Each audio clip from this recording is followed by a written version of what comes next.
On today's episode of Hit the Books Podcast, we have Avengers doing well, surprisingly. Surprising no one. DC's proprietary app is fucked. Again, to the surprise of no one. And Jamie Foxx is stepping up to the plate to star in a possible role. Stay tuned!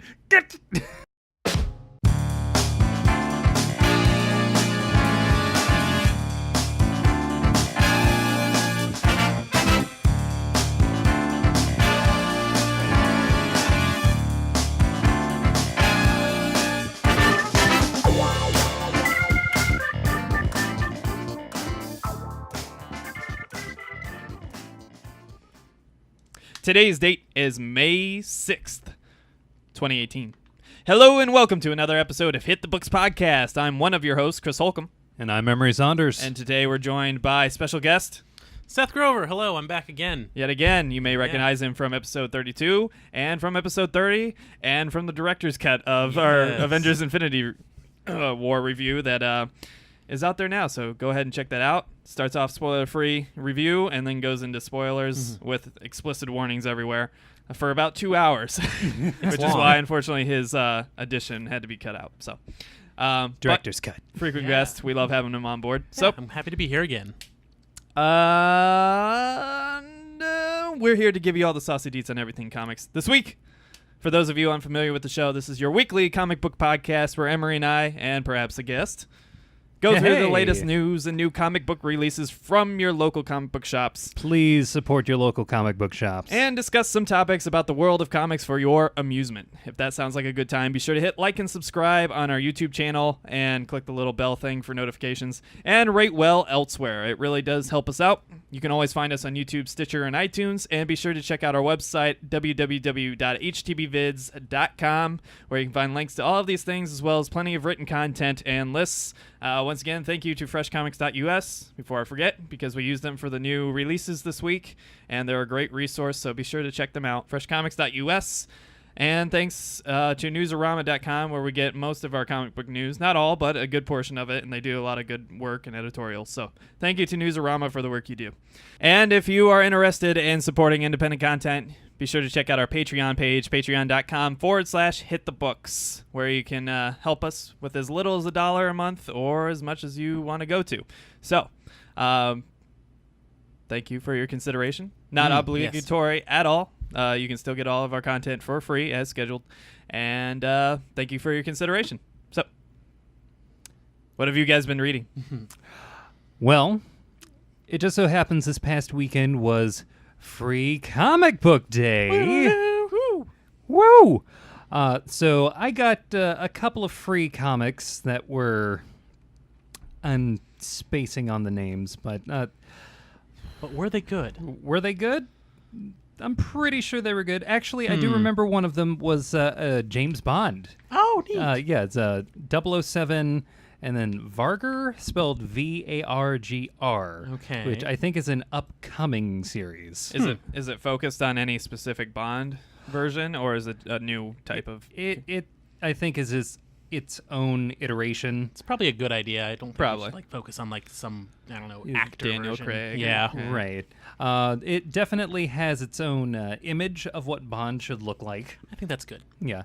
It also is a very interesting story that I won't spoil too much, but I will say that it involves the death of another 00 and taking on his cases. Wow. It's That kind of sounds neat. fun. Yeah, it looks like a lot of fun. The story itself seems very grounded. Cool. And yeah, I'm looking forward to picking up that series now. Yeah. Now I know there's people who love the goofy, over-the-top Bond of the past, but I'm definitely on the Daniel Craig, more grounded focus. Yeah, Bond personally. Yeah, the whole. This is what it would look like to actually be a spy business. I don't know if that's true at all. I'm ready for like. Please, to us. why don't you help me, pussy galore? Okay, more than that. I'm Sean Connery, and I like pussy galore. Of course. Thank you, Sean Connery. Could you please go back to Celebrity Jeopardy? Or League of Extraordinary Gentlemen, because I actually like that movie and the comic. You like both. Yeah. You know who Alan did? Moore would be sad. Yes, he's I like probably crying himself to sleep right now. He can cry himself to sleep as much as he wants because he's already said he's not going to do any kind of DC or Marvel stuff because I'm too good for that. Look, they've done a lot of stuff to him in the past. I don't blame Alan Moore him. is so full of himself. Oh, he is, but he's pretty good at what he does usually. He's a little weird Sometimes. sometimes. But He's in that Grant Morrison world. Okay, where fine. He's very hit or miss. He can either be the greatest of the great or the worst of the worst. all right. Just give him back Swamp Thing. That's all I'm asking. I don't think he wants it at this point. Well, not after what they did to it. But yeah, apart I from mean, made it wonderful in New 52. more on that later. Swamp Apart Thing from the James Bond 007, I did pick up the rest of the series to the miniseries Rogue and Gambit. This is sort of in your wheelhouse. It definitely in my wheelhouse. For anyone who knows me. This is the first time I've seen you in a long time without your Gambit coat, and I think it's because it's getting warmer, but... Yes, that is exactly why. Surprised you're not wearing it anyway. There's not enough ice in this house to support me wearing that. Okay. With that being said, if for some reason we do start to icebox this place out, I will totally wear that again. So, can I adjust your thermostat? I'm fucking cold already, so no. I am skin and bones, okay? I have no insulation whatsoever. He is a man of a thin frame. Yes. I have like 0.1% body fat. I'm actually kind it's of all on my surprised you're liver. not like trying to warm your extremities right now. Is that a jack-off joke? I What? feel like that's a Wow, jack-off no, joke. I didn't get that at all. Wow. Friction warms the heart. Oh my god. Phrasing. Also, It's not phrasing if it's intentional innuendo, Emery. I do what I want. Clearly do. Yes. Apart from that, I just read Death or Glory, #1, Which we'll save which Yes. we will save. because that was featured as Yes. a comic of the week. Well, variant of the week, I Yes. believe, last week. Yes. But we will talk about that. The only other thing that I read was I actually started into a Daredevil series that I just completely missed out on. And yeah, I plan on checking that out. Which series is that? It was an ongoing that was started in 2016. Oh, wow. Apparently. Oh, okay. Is it still So ongoing? just a run? I think it's just a run. Ah.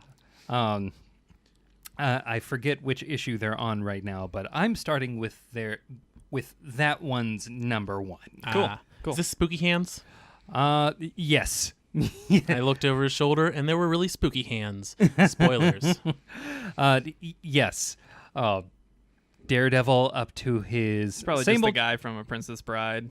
Oh, More than that. Yeah. More than that. this guy makes the one guy from Princess Bride's hands look normal. You killed my father. Yeah. Prepare to die. Oh no, he's fan. easily confused. But yeah, that's all I've read so far. How about you, Seth? I also read Death or Glory. I stopped by the comic book shop, and I just picked up 3 Image #1s because I'm kind of... We must have a very similar cover aesthetic because I notice I think all of them are ones that I have also read and Yes. picked up. So Yes. But I picked up Death or Glory, Skyward, and Isola. And I actually enjoyed all of them quite a bit. Cool. And I was talking with you recently about this, and I think that it's sort of a difference in how... Because I remember you saying, specifically with Isola, you weren't a huge fan. I wasn't. I read that book on the same week that I read Highest House, which is Okay. another kind of fantasy book that I think is much better. And I don't remember. I think Skyward might have been the next week. But just in that specific week, I had read a ton of stuff. And for whatever reason, compared to all the other stuff I was reading, like Dan Abnett's Aquaman run, Right. and then Highest House, which I have a very high regard for right now, Isola just wasn't cutting it for me. I felt like I know you disagree, but for me, I felt like the main character was a little inconsistent. I thought it was a little silly that they have like a Tom Bombadil type character that just shows up for no reason. And I don't think they explain nearly enough to make me care about what's going on here. And that was just my personal feeling on it. But so I think I talked about it on the show with Emery here, and I gave it kind of a lukewarm reception compared to all the other great stuff I was reading. But admittedly, it could have been skewed by the fact that I was reading other great titles at the same time, and it just kind of paled in comparison. Yeah, that book had a lot of competition that week. I think there's also, I think you and I also sort of read comics in a different way. Yeah, I'm sure. Like, one thing I like about Image, and I think they do a really good job on, is making these worlds. And when you open up a comic, you're popping into this world that you know nothing about. Yeah. Sometimes they explain a lot, and I like going to something I don't know anything about, and then slowly uncovering things. Like a present, huh? You're a big present guy. guy. Yeah. Well, unwrap like everything. A present, but then you gotta unwrap it every single day, and every week you learn more about the setting and learn more about the characters and stuff like that. Yeah, I don't definitely. need the full description of everything I know right in the first issue or something like that. I kind of like you don't know things, and it makes you want to learn more about it. Okay. Yeah, I can totally see that. For me, it's just like I feel like you have to have some kind of foundation to make me care about a character before I dive into a character-focused story. And I think this is going to be a character-focused story between the cat, king, queen, yes, whatever, and the main soldier character that's trying to transport her somewhere for reasons that again aren't explained at all. So I just have no reason to care about their incentive because I'm like, well, what's the goal here? Why is she having this weird hallucination in the beginning? I think it's a dream maybe, or there's weird stuff going on, and these are the things that make me want to read more because I want to figure out what is going on in this world. What are these giant bird gods that are dead? What is this thing they're trying to do? Who is this strange Tom Bombadil like character? He seems to have some sort of connection to the queen. He's clearly a magical dude. That sort of thing. There's definitely a lot of intrigue there. There's a lot of threads to be kind of unwoven. So I totally agree with you on that stuff. But for me, it just wasn't biting that. And that's completely understandable. That thing different I want. flavors. Yeah, definitely. And then Skyward. What did you think of Skyward? I like Skyward as well. Again, it's sort of a world thing, Yeah. Where in Skyward, I assume you talked about it some, it's Earth, but gravity has turned off. Yeah. And I want to see how the world is now that gravity is off. And it looks like we're going to go on some sort of adventure traveling the world and seeing it. Maybe. Maybe. That seems to be our character's goal. Except they all want to stay in the city because there's stuff to grab onto and they're scared of leaving the city. But our main character isn't. Adventure awaits. I don't know. And her father seems to know some way to fix things. Because I feel like her father is the one that's controlling the story here and is going to be the guiding force because he has all the answers, And if he doesn't want to go out of the house, I think he's going to need to. It's going to be the thing. I just wonder. Stretch those limbs. Get those. He does a lot of working out in that house, so there's a lot of gross sweat just floating around. Just breathe in that Tasty. sweat. Thanks, Dad. Because there's no gravity, so the sweat just flies around. Imagine what happens when they masturbate. Oh God! Oh yeah, that's not. Is this a record for the most wanking jokes within a 10-minute period you guys have made? It's pretty close, probably. Pretty close. I think the only thing that rivals it is our WB Studios cocaine mentions. Every time we talk about stuff, oh, you son of a bitch. Nice one. But yeah, I liked it. Whereas I was a little lukewarm because I felt like too little was discussed. I felt like Skyward was just right. It had a nice balance. I was telling Emery, I felt like I was getting a heavy dose of nostalgia from it. And I don't really or not nostalgia, but deja vu from it. Oh. As if I had read something very similar to this before or seen something. I can't put my finger on it. And I still get that feeling when I read that comic. I love the artwork. I think the artwork's wonderful. I think there's a specific I think the characters are a little silly. Well, but that may be the tone of the book, which is fine. But it seems like a very serious topic to go along with kind of a serious. I don't know how serious aesthetic. I'm not sure how serious it's going to be. Because so many people have died, Yeah, well, they try to drive that home for the first half of the book. Yes. I just feel like from the inside, because they're just setting up the foundational stuff. Maybe it's going to go off in a silly direction. Maybe it'll go off in a serious direction. I'm not quite sure yet, but. From some of the different comics I've read from Image, like Saga, for example, does that. There's a lot of silly stuff in Saga, but it's also got a lot of serious stuff going on too. Yeah. It's a good intermix, and I'm hoping Skyward will do a similar thing because I enjoy some fun with my people dying. Yeah. You read anything else other than the content mentioned? Those are the 3 that I've picked up and read this week. Cool. Did you pick up any free ones? I didn't get a chance to go to Free Comic Book Day. No? Yeah. That's a bummer. Had some other responsibilities. My sister's dog I had to watch. Well, I picked up 2 free comics. I didn't read them yet. I'm getting around to it eventually, but they've just been sitting there. As well as a Venom poster. Ooh, where is that? Yeah, it's on the table there. Should hold it up for the camera. Yeah, well, sorry, you listeners. He'll Here's probably Venom. join Bob here as a frequent Scowly. set piece. But It says Tom Hardy. I read the Just kind of like a little mouth below his eyes. In case you forgot who's in this movie. That's his teeth. Yeah. Tom Hardy Tom teeth. Hardy. But I besides did the content match the Drapes comic this week, I had to watch some things. Oh yes. On the positive side, Are there positive sides? I've yes. Okay. I've been rewatching several of the MCU okay. movies, trying to get my girlfriend up to date so she can fully see and enjoy Infinity War before she gets hit by any spoilers. And God. Boy, it's tough. I hope she's avoided some, but I don't know. I almost made a joke, but it would have been a spoiler, so I'm just not going to do it. This is the main one. We don't want to do that. Yeah, That let's is, not do that very, for people. This very is the considerate. Yeah. This is the one movie. It was a good joke, too. Yeah. You're going to have to believe me on it. We'll put that in the director's cut. But some of the movies we watched, she's already seen a few, but again, she's seen them out of order. So trying to get her up to date on the proper order and everything. She saw Iron Man, which still holds up. That movie is still great. It is. And that's not a Disney movie. That is a Marvel Studios proper movie. Yeah, that was pre-Disney. It's very fun. It's very good. Deals with some serious subject material, which is great. And I think it's what kind of made the mature Marvel version of the universe. Like DC had kind of done it with Batman Begins, but I feel like this is Marvel's first step into kind of a serious outlook on, movie making. Maybe you could say the original Punisher a little bit, but even that had some kind of corny, hokey moments and over the top things. And Yes, it did. John Travolta's weird jawline.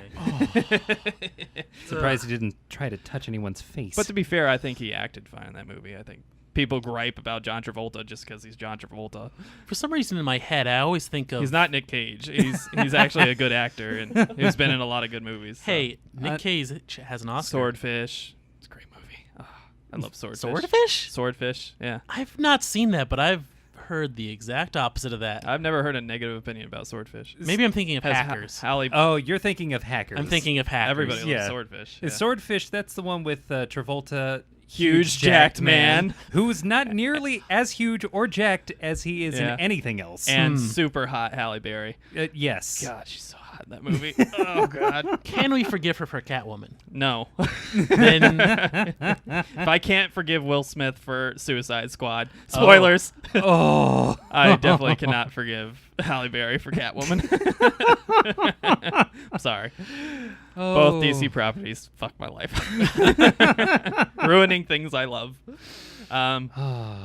But we saw Iron Man, still holds up. Great movie. Definitely recommend it. I did notice one thing. You can tell when Tony Stark stops being a bad guy by his hair. The moment he becomes reformed and a good guy, he starts gelling his hair back instead of different than how it normally is. If you watch that first movie when he's in his kind of like, greedy corporate, warlord type phase. is he Elon Musk? Well, Elon Musk doesn't sell weapons of Yet. destruction. Unless That you we count know Tesla. Self-driving cars. Someone has already died from that. Yeah. Oh, it wasn't really? a Tesla, though. It wasn't a Tesla, but self-driving. Yeah. It's only a matter of time. It was a Volvo. Huh. Under an Uber test. Huh. Thanks, Uber. But yeah, it's a really good movie, and it's funny just seeing like Robert Downey Jr. with the kind of shaggy, loose hair and his evil phase. And then I didn't notice it until like halfway through the movie. I'm like, he just started gelling his hair back once he got off that plane. Like, that's how you know he's a good guy now. Yep. It's hard to tell with Jeff Bridges because, he's bald. Yeah. By the he was way, a villain the entire time, though. yeah, kind of. But Yeah. Tony kind of influences it Yeah. by, not following business protocol whatsoever and kind Yeah. of screwing him over. But yeah. Right. He went a little crazy. But then it's it's spoilers. Spoilers for Iron Man 1. But he does 2008. hire the original hit on Tony. So I guess from the beginning. You're right. Yes. You're very right. The more I think about it, yeah, you're right. It's like, I just got to kill him. It also made me acknowledge one other thing. How has John Goodman not been in the MCU yet? Ooh, he'd be good at something. He needs to be in the MCU. What would he be, though, is the thing. He'd be some, like SHIELD guy, some Yeah. like government guy probably. I want to say government, a government Maybe an alien stooge of some kind. You can I paint can it- see him put him in having a Guardians large 3. role in S.H.I.E.L.D. Yes. Yeah. That was not a fat joke. I didn't... That felt like a fat joke. No, God. I was trying to... Unintentional fat joke. It was not. I like John Goodman, and Maybe he should have been Thanos. Yeah. I would like him as Am I Thanos. the That'd only be one great. that gives a shit about the rules in here? Calmer than you are, dude. The universe needs balance. Just start shooting people in the bowling alley. Can we Just have have him. John Turturro come in then to replace Chris Pratt as Star-Lord? Jeez. But yeah, I think John Goodman needs to be in this universe in some way, shape, or form. If he hit, I feel like maybe he was already, and I just didn't notice. Not that I can think of. Maybe he's in some like B character plot thing, but I Yeah, just haven't noticed yet. No. Um, I mean, if they can get that guy who was in Iron Man 2, who's just a senator, who's just trying to be a dick to Tony, then they, Oh, they yeah. can fit John Goodman in here Yeah. somewhere. I'd like to see him as like a presidential type character. That's what I'd like to see him as. Maybe a vice president or something. He'd be Yeah. a good vice president Yeah. Yeah, I in can see the that. movies. Yeah. Another one we watched because it's more or less a standalone story. We saw Doctor Strange, which I still love. I still think is a great movie. I watched it. It's on my the original top 5 Iron for Man sure. are pretty similar in sort of their own ways. Yeah, kind of asshole. Not in a bad way. Asshole Yeah. kind of redeems himself and I like learns not to redeemed be. assholes. Yeah. Well, that's why we all stuck around after Iron Man. Like, yes. oh, we all like this redeemed asshole Yeah. story. Let's keep him and pay him $40 million a movie. Oh yeah. Also, Terrence Howard still better. I will give you this though. Don Cheadle is better at delivering humorous lines. Way better. Which is what they use him for. But if you're using him to be a military official, a colonel, then Terrence Howard is way better and more believable. But that's right, but that's not what we want. We want someone to be the Murtaugh to Robert Downey Jr.'s Riggs. Like we want Lethal Weapon. That's exactly Okay, what we thank want you. here. I'll pass. I don't know names, so I was gonna do like Yeah. the whooshing over my head symbol, and I have to explain that because I realize most of this is just audio. Yeah. And I was just doing this, and it just doesn't make any sense. Yes, yeah. The characters from Lethal Weapon. Thank you. Yeah, Mel Gibson would be Riggs. What if Mel Gibson was Oh. Tony Stark? Like they just cast no. Mel Gibson. How bad would that be? Would we just have no I mean, if he superhero wasn't movies the ever main again? focus of the MCU, it would work. Right. I genuinely I don't know think about I that. think if he was like a sub character in the main universe plot that and unfortunately ever Robert get, like- Downey Jr. is the focus, so Yeah, right. Mel Gibson could not do that. But Right. if he was like a side character who was kind of an asshole all the time, like kind of like Tony but without the heart factor. Yeah. If he was just like a kind of crazy technical asshole, I feel like he would be perfect for that role actually. I think he would wear it a lot better than we think he would. All right. Yeah. Meanwhile, we have Michael Douglas being Hank Pym. Mentioning technical assholes. Yeah. But Doctor Strange, really great movie. On the small screen, Dormammu isn't as like goofy, like cloudy, mushy as I remembered in the theater. So I I reduced my hatred of this version of Dormammu just a little bit. I like him. Just a little bit, but they still ruined a great looking character and gave him a shitty because LCD. Of that look, I really can't not stand LCD, what they did to LSD. Dormammu.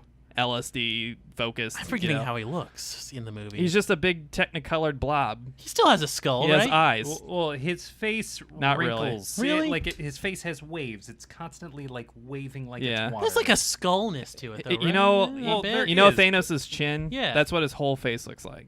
I'm not kidding. It's like a bunch of stripes, and then it flashes with Technicolors, and it has two I'm eyes. gonna have to look that up because I haven't seen it since the Yeah, theaters. he just looks like a big CG blob. Maybe I just wanted a skull. Yeah. And it was just- Again, it wasn't as bad as I remembered in the theater. It actually looked okay on the small screen, but It's not nearly what it could be. the big amazing what's the Nolan movie effects? Not Interstellar. What's the other one? Inception. Inception. Yeah, that's the one. The whole Inception like effects of the cities folding and stuff. It doesn't play as well in the small screen, which is kind of a bummer because I feel like anybody who didn't see that in theaters didn't get the real experience. Yeah. But I still enjoyed it a lot. So yeah, it's still a Movie ton still of fun, holds up. but that's definitely a movie that belongs in the theaters more than it does at home. yep. And It'd be then fun at the drive-through. Yeah, yeah, it would. well, I feel like Drive-in, not drive-through. I feel like the drive-in is like a little bit faded on the screen. I feel like that's a movie you wouldn't want to be faded, especially during the Dormammu scenes. it's very because colorful. it's very dark during the.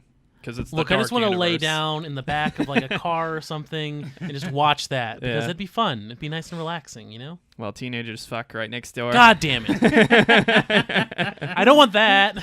Well, that's what a drive-in's for. Not For my teenagers to have drive-ins. sex and for other Not your drive-in. for third Where's your wheels to drive-in sneak again? in the trunk and and go hang out somewhere else Oh, while they hook up. I'll put my drive-in in Alaska or something. And then the last movie I watched this week. There's no teenagers there. It's finally happened, folks. Emery, through some sabotage with my girlfriend, yep. managed to force me to finally watch the Academy Award-winning film. I thought it was just nominated. It won. It won? It won Oh. for costume and makeup, which I don't think even that was deserved. It didn't have much fighting against it. Suicide Squad. All I right. told you you'd I've watch been- it. Now, I love the trailer. If you guys have not been listening to the episodes or seen our early episodes especially, it's the running joke between Emery and I that I always call it the award-winning movie, and I don't need to see it because I already know it's been great because of the awards. It is not. The joke can now die because I can't fake it anymore because I love the trailer and I wanted to see that movie so bad when it came out until everybody I've never had anybody so unanimously tell me that a movie is terrible. And that happened with Suicide Squad. And so I just never saw it because I just wanted to live with my happy trailer memories of Bohemian Rhapsody and all that great soundtrack. That's why I stopped playing Metal Gear Solid 5 before everything went sad. Oh, But yeah. we'll do a proper review of the movie. But that movie's not good. If you have not seen that movie, please don't see that movie because it will ruin Save yourself. It will ruin your respect of Will Smith and the sheriff. Sheriff? From Stranger Things. Oh, yeah. Oh, David yeah. Harbour's in the movie. I don't fault him for unfortunately, that. the woman from How to Get Away with Murder is a great actress. Viola Davis. Yep. She's in it, and unfortunately, it's not Oprah. Yep. Which, I mean, that's fine. Yeah. But yeah, every character that I was supposed to like in that movie, I absolutely hated. And the one character were I bad. thought I would hate, I actually liked. I like Captain Boomerang. Yay! Captain Boomerang is the only good thing in this movie. You held fiercely on to that. It was all I fucking had. It was so bad. It's like, I gotta have something. And the thing is, they had such like a loaded soundtrack, but they used it at the worst times and in the worst ways. It was so like the transitions were terrible. They had these scenes where things would just go dead for a second for no reason, clearly because they had some kind of director's cut or something. But it was awful. And Joker, people who are defending Jared Leto's Joker. Who's done this? Where are they? There's tons of people. Show man. them to me. They're all over the internet, man. Well, Jared Leto's they're Joker wrong. is terrible. He is off. He's easily the worst. Like, and I'm talking about every incarnation you can possibly imagine. Like Even Goofy, the 60s Caesar Romero? Hey, yes, that guy is great. Caesar Romero at least has something that I can like attach to and enjoy. The guy, Jared Leto is has not just enjoyable. White face paint over his mustache, and it's better than the grills. Oh my god, he's so bad. Not only his like design, but just his acting in the role Yes. is awful, and his incentives for and how he's just like this fucking Yes. like pimp, I guess now. It's fucking stupid. It's awful. And just everybody in this movie is just awful. I think I have determined. And Harley Quinn. I get it. If you want some fan service fucking butt, like, I get it. You want to look at something that's attractive looking. And yes, she is very attractive looking. But holy shit, nothing about her makes sense. And I'm not saying doesn't make sense because she's insane. I'm saying doesn't make sense because it doesn't make fucking sense. Like, nothing she does or says makes sense. Her accent keeps changing throughout the movie. There's just blatant, like, ass and vag shots constantly. Like, oh god, it's so bad, man. It's so we bad. had to find a reason to put the asses in the seats. We have trailer Well. trash Rick Flag leading the group, who looks like some fucking meth dealer. Like, oh, it's so awful. And Yeah. Emery and I were talking we'll about do a this. proper review, but Yeah. I'll oh leave my it at God. that. I'm so angry that you made me watch that movie. And yes, it is confirmed 100% the worst in the DCEU pantheon or any superhero Okay, movie. I was about to say that. to be honest. probably makes it. The I can't worst. think, like, even the terrible like 80s like Marvel attempts at movies that went straight to VHS, like Those are still better. those are still more enjoyable than fucking Suicide Squad was. That was so cringeworthy. Even 1990 Captain America. I have not seen that.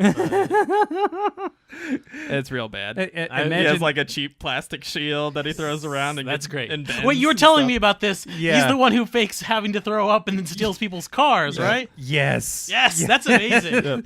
He's like, oh, I think I'm gonna be sick. I need to get out. That's the Joker I want to see. Just like, oh, I have to vomit. Oh, nope. But yeah. It's in your car. I don't know. Like, I'm as big a DC fanboy as you can hope for, you know, in the real world outside of internet goofy land. It's, That these movies are making it real hard. I can't defend any of them except for Wonder Woman, and even Wonder Woman has some issues in the third act. Like, this is awful. They really, I've never felt so strongly that they need to stop immediately and just hand the reins over to somebody else completely. Do not try to perpetuate this world at all, please. Or at the very least, hand it over to someone who isn't Jeff Johns, so that we can have. I don't think it's Jeff Johns' fault. I think it's the fucking directors and the producers that they're assigning to these films. But how they all keep having the same problems? Because they're all writers. led by Snyder. Snyder's the God. one- Okay, that explains everything. David Ayers and Snyder are the ones writing all of these films. All right, At never least up mind then. until Justice League, and he probably got fired. But totally didn't get fired because his daughter died, so we can't do Oh, that right damn, now. okay. Yeah. So, Oh, I'm bad sad. timing for everything for him. Yeah. Oh. Like, it's not. Why can't you just let me live in ignorance? Because then we look like we're ignorant on the Oh, podcast. okay, fine. And it's on the Yeah. public record. Fine. This I is- am ignorant. They're smart. This is a ride that was so bad that the second that Joss Whedon got on, he was like, nah. Yeah. He's like, oh, you I'll want me to help you do get- Batgirl? Awesome. And then he stuck around for like a week and was like, okay, never mind. I'm sorry. I just couldn't come up with a script or something. I'm fucking getting out of here. Right. The guy who did the Avengers couldn't come up with something for Batgirl. Yeah. This universe is indefensible. I don't care how big a fanboy you are. There's nothing redeeming about this universe at all. Yeah. Hopefully Shazam. No, they need to stop production immediately. It's not good. It's not going to be good. It's never going to be good. Please stop. For everybody's sanity, please stop. You know we're going to review Shazam, right? I mean, yes. And now for our latest segment, did the content match the drapes so I can forget about this? You'll never forget. Again, Death or Glory, number 1. Yeah. Yes. I think I can safely say between all of us that we all give a thumbs up. Yeah, It's I a do. really good start to the book. Really fun, really cool. Really awesome covers. Done by Bengal. Not the Bengals. Aww. Wah, wah, wah, wah. But But yeah, this one, the cover from our variant of the week was by Duncan Fregretto, and then Death or Glory written by Rick. Rick Remender. His name sounds like Remember, and I can't remember his first name. Remender. Yeah. So Rick Remender has written this The Rick of book, November. and it's illustrated by Bengal, who... I'm assuming that's like a pen name or something. I don't know. Yeah, it has to be. It could be a last name. But unless it was just a tiger. But yeah, That's Isola. Right. Wrong book. Yep. But the book's pretty good. Like I enjoyed the artwork. I like the writing. I like the plot that seems to be forming here. Yeah. Really good start. Hammered home. It's a thick book. It gives you a really good starting point. I don't know. What did you guys think? I also enjoyed it. It is... Yeah, there's a lot going on. You're trying to figure out what is going on as well. I think the setting is the real world. Yeah, it seems like it. There's a little bit like, I don't know what time period it's in, but I think it might be the Common Era just based off of cell phones and stuff like that. Yeah. I was getting some very strong No Country for Old Men vibes in this book. Yeah, there's definitely some connections there. Yeah. Interesting character. Yeah. How about you, Emery? What do you think? I personally will always give a thumbs up to any book that makes me think of the track Freebird at any given point in reading it. Death or Glory has a sense of heart to it that reminded me a lot of The Curse of Brimstone in like the best way imaginable. Yep. It's like there's a DC title we like. Yes. It's basically a story about a person who's like at their wit's end and they don't know how to get out of this shitty situation.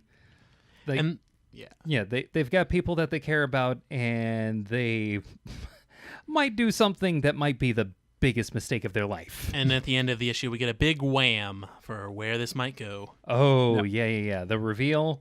We're not going to spoil because you should read this book. Which I'm very proud I called it from the beginning. Really? Yeah. I was pretty sure of it. Yeah. Tasty burgers. Yep. Yeah. That's the thing that gave it away. Yeah, there's good catch on that one. I was like, either something supernatural is happening here, And like the guy's a supernatural character, Right. or what the big ending is. Right. And I nailed it. So I was pretty happy. That's the interesting thing going into something you know nothing about. We don't know if there is going to be some weird supernatural sure. stuff that pops up. I don't think so. I feel like by the end of this book, though, unlike kind of Isola and stuff, we're pretty clear on everything that's going on True. by the end. You know, I think everything's pretty laid out for us. But what the future holds is Right. obviously going to be the exciting part. So, Oh, yeah. I'm excited to read the next issue. and I always give a big thumbs up to anybody who draws a classic Shelby so excellently. That is a type of car. I fucking loved it. I learned that. It's so sexy. I Shelby want it. Mustang. A bulletproof Shelby. Ooh, Yeah, give it to me. hot. So, did the content match the drapes? Oh, Yeah. yes, it did. Yeah. So, a unanimous yes. great job, Rick Remender, and great job to Bengal, whoever you are. I'm assuming pen name for something else. And with that, let's get into the news. First up, Avengers Infinity War is successful. Huh. Wait for surprise. But I'm talking really successful. Let me tell you how. Avengers now owns the largest U.S. domestic opening at $258.2 million on opening weekend. This is passing Star Wars, Force Force Awakens. Awakens. Yep. Ooh. And in addition, it has surpassed $1 billion in gross Oof. in just 11 days, and one of those days being a half day. Before its release in China. So it has not even been released in China yet, which is the second biggest movie market in the world.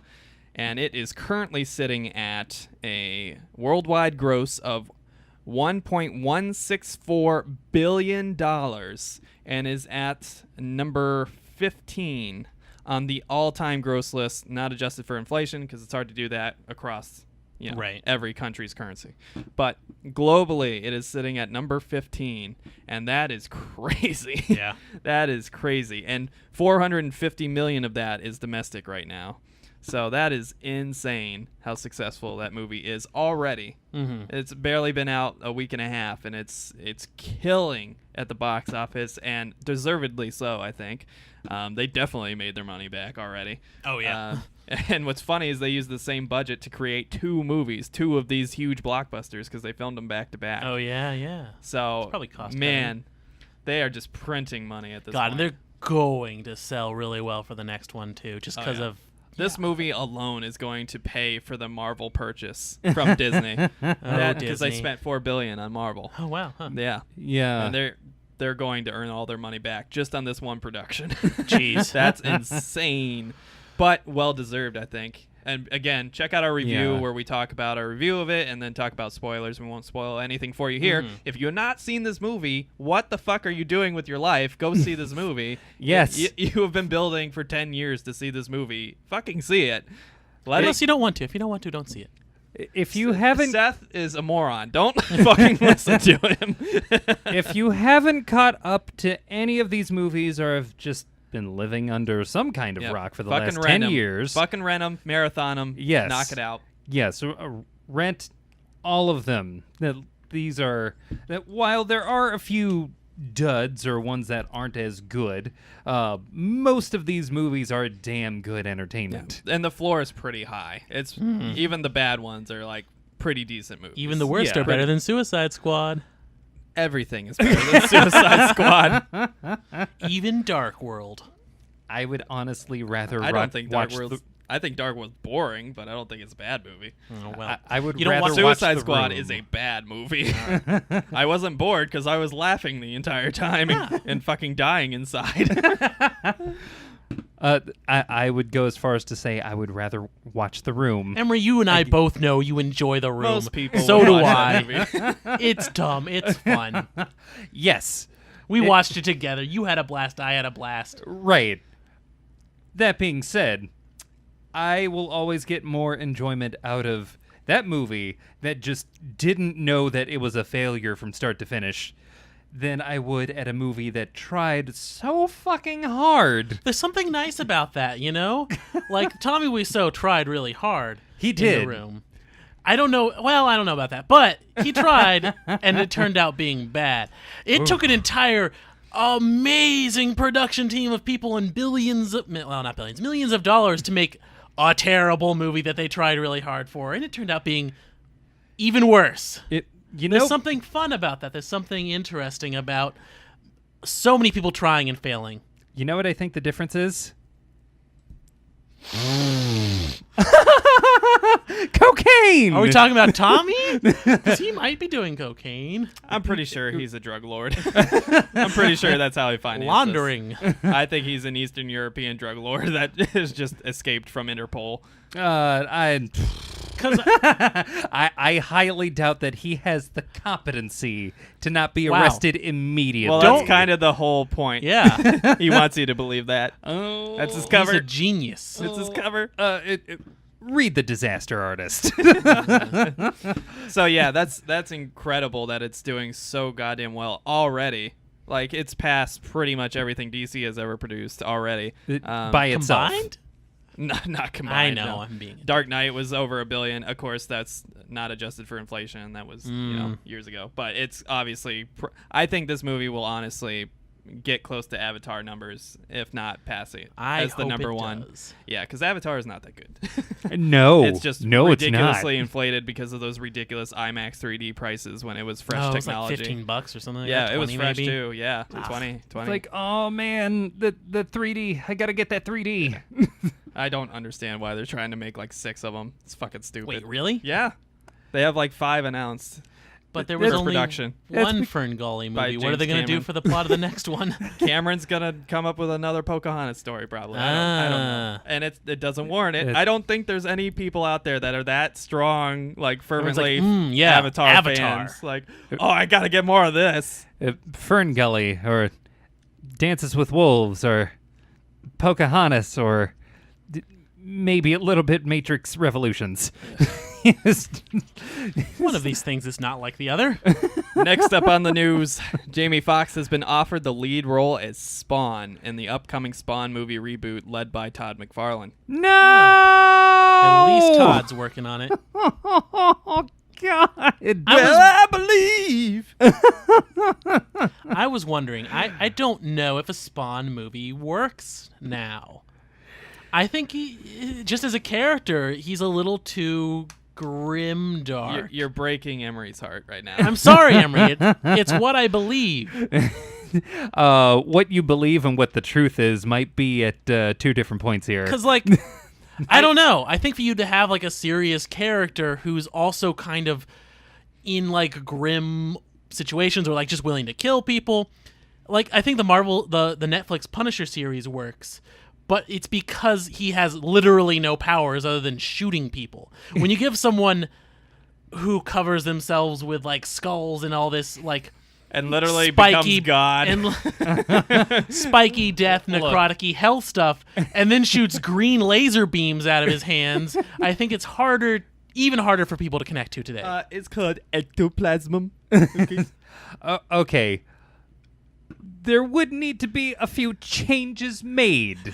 Sure. It's not going to happen with Todd McFarlane leading everything. I think he's guarantee got- you. yeah. There's like- those changes you're talking about, not going to happen. We'll I see think we about might that. need I More think- chains. I agree with Seth to an extent. I think that it works as like some kind of like adult animated thing, but I don't think it works as a live action thing because there's just too much like ridiculous art for it. Stuff going everything is like weird, terrible dimensions. Everything is like kind of like the 90s Garbage Patch Kids art style. Geez. Like everything is like stupid and gross like that for no reason.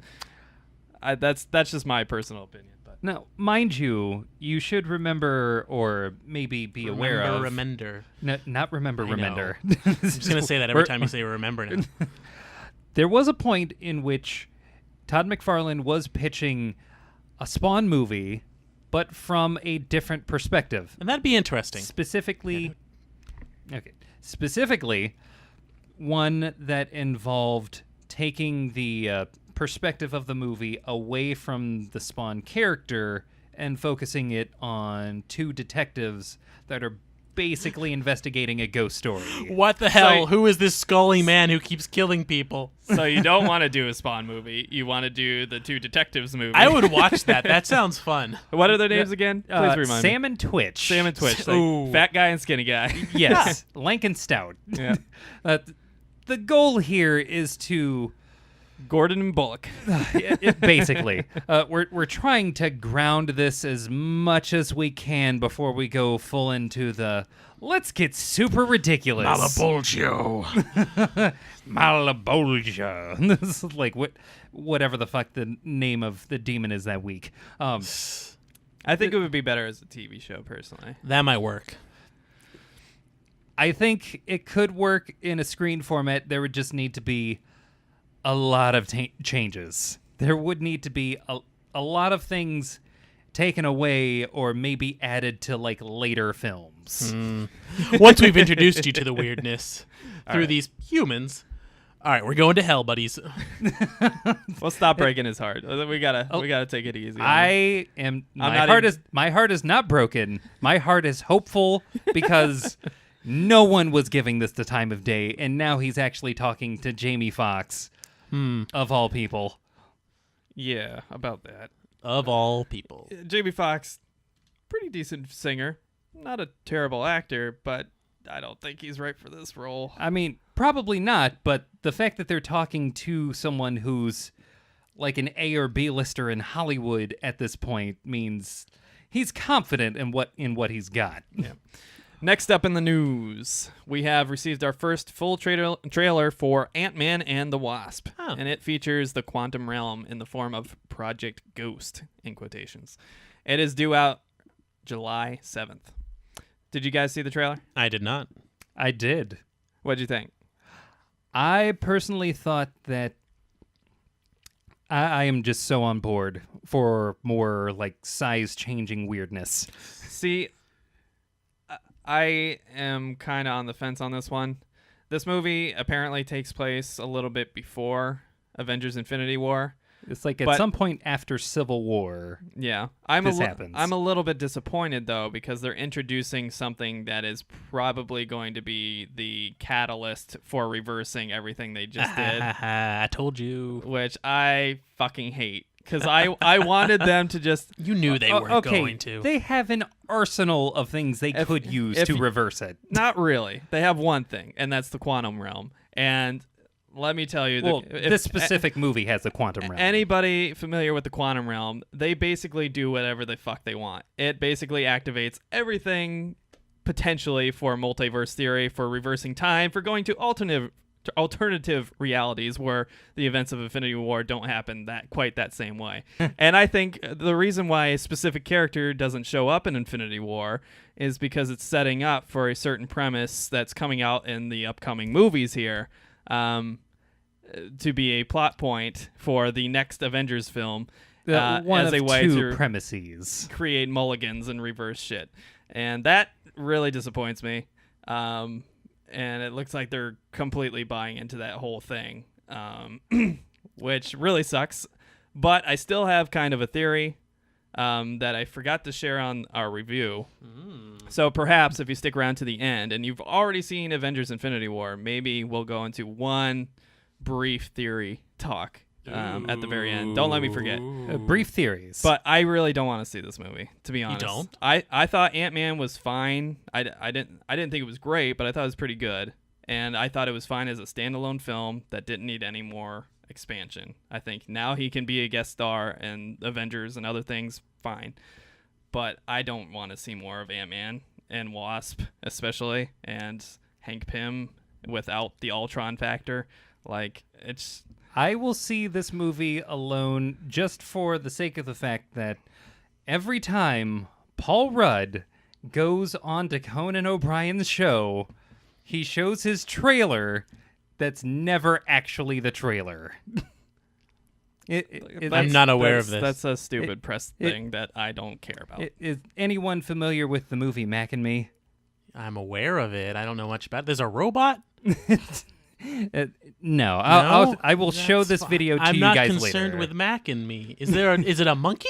I know it's a buddy of some sort. It's either a friend who's a monkey It's or a little alien creature. alien. Okay. Yeah. All it like from what Was there a movie where someone's friend was a chimp? I mean, probably. Hollywood This has is the 80s. little. Yeah, they have little to no ideas left at this point. Well, that would have been a while ago, Emery. Right. Does that mean they never had ideas? My statement still stands. But yeah, I'm not excited for this movie at all. I don't really care.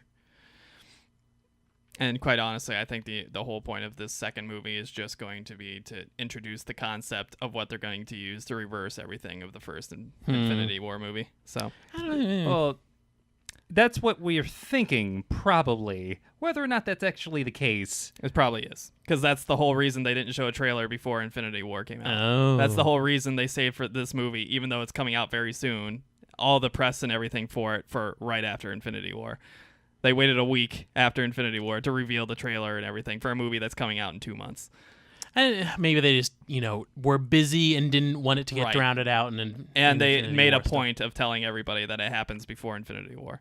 Well, Yeah, I think it's very clear what they're going to use it for. And that makes all the director's statements about, oh, no, the stuff that happened in Infinity War really happened. It's going to stick. That's because they're going to create an alternate reality where shit didn't happen. Fuck them. Fuck Marvel. And I told you. I'm going back to DC. I'm going to watch back my to DC. There's more Suicide Squad for you. No, I won't be watching Suicide Squad 2.